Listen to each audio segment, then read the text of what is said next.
guys, welcome back to another video. So excuse the voice, I'm a little sniffly, it's whatever. It's like silent hell outside, as my kid said. It's all foggy and smoggy, but we're living and we're loving.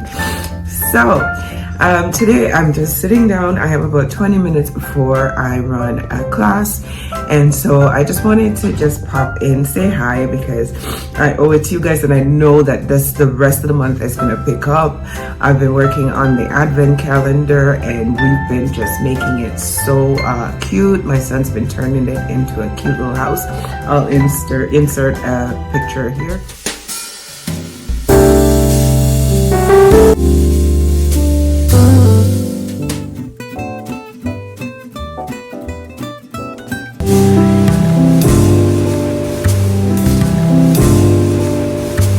Using the regular, like just chocolates, we've been doing activities and we've created a whole scenery, so it's a whole thing.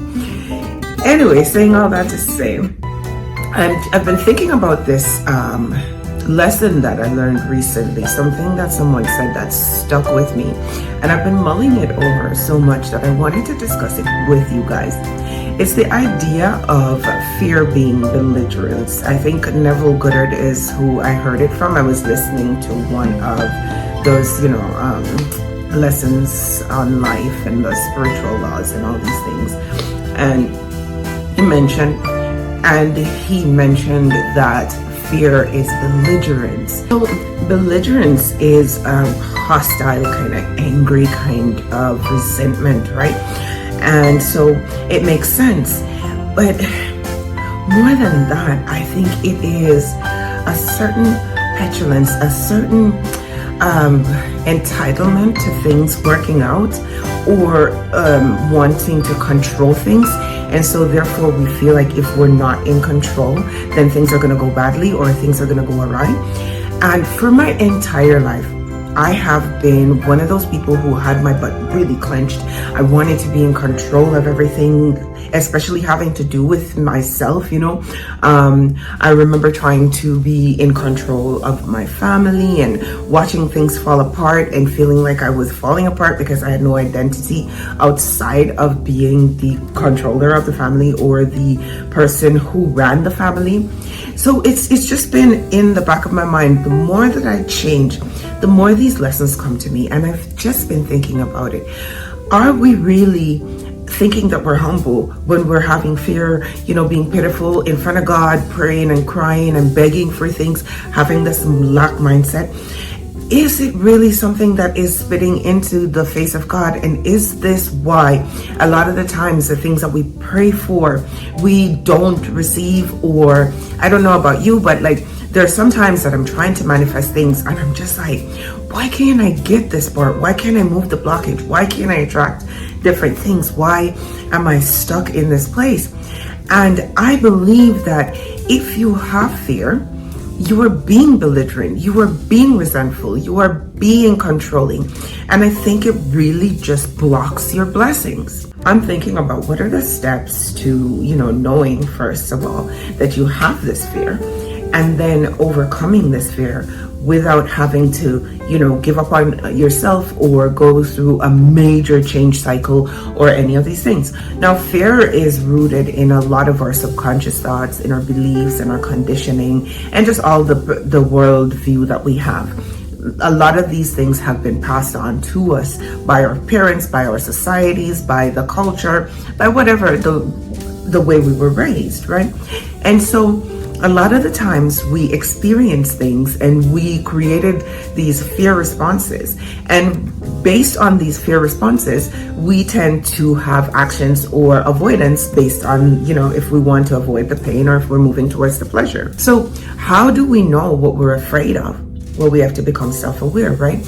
A lot of the counseling that I do as a training counselor is helping people understand that self-awareness is integral to understanding and learning and loving oneself, right? So if you understand yourself, if you're aware of your patterns, or you're aware of your behaviors or the triggers or the things that cause you to act a certain way, then you can either change them or accept them, right? So that's the first step, is understanding where am I afraid? In my last video, I was trying to express that healing is When I said healing was wavy, I didn't capture it well enough.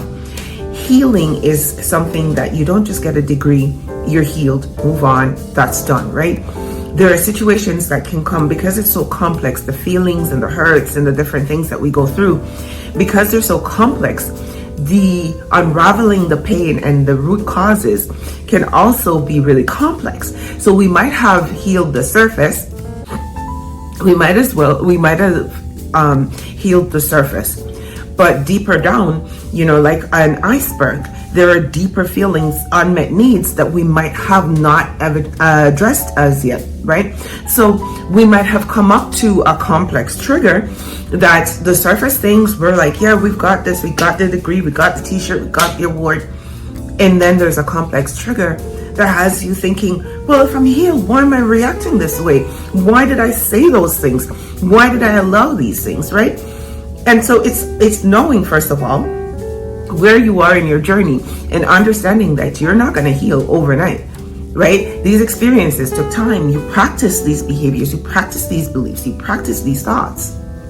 So saying all that to say, as you're accepting a growth mindset, you're also accepting that, there are some things about yourself that you don't yet understand or that you don't necessarily need to change. For example, if you might have thought that your ability to express yourself or be opinionated might have been something that's been pushing people away, when reality is your authenticity and your self-expression and your voice is what pulls people in. It might be your power. It might be the thing that magnetizes everyone. So there are certain things that you just have to be able to accept about yourself, and then you can move and face the fear or the deficiencies that are causing you to have fear. So let's talk about facing your fear. Have you ever had a dream where you are so afraid you're running, people are chasing you, maybe it's a wild animal or something, and you're running and you can't, you're escaping, but you're feeling like it's impending doom, and you're just running. My alarm went off. So you might be in the dream and you're running, and so you feel like you're trying to escape and just things are coming after you.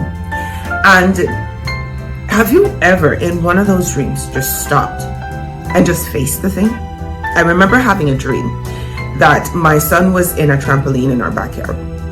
He was little at the time. And I dreamt that he was in the trampoline and there was a wild cat, like a big wild cat, let's say a bobcat or one of those kind of animals, just stalking the trampoline.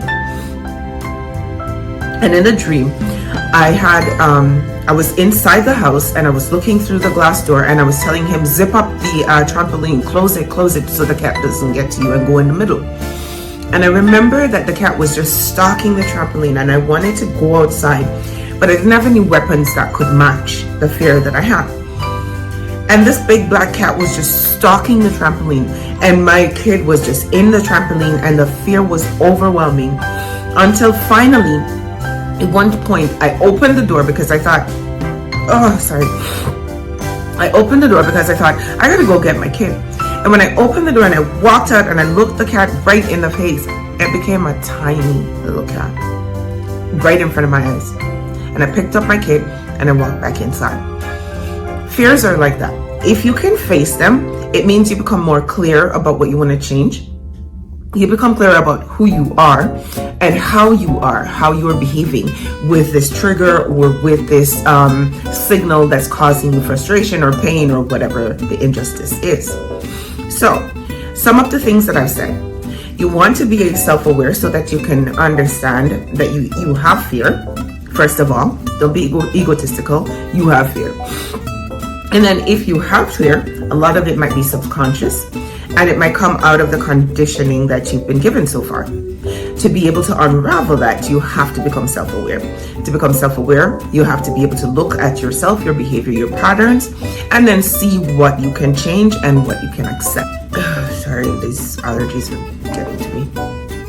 Let's say you've never gone into a body of water, but you've known other people who have gone into bodies of water. They can't swim.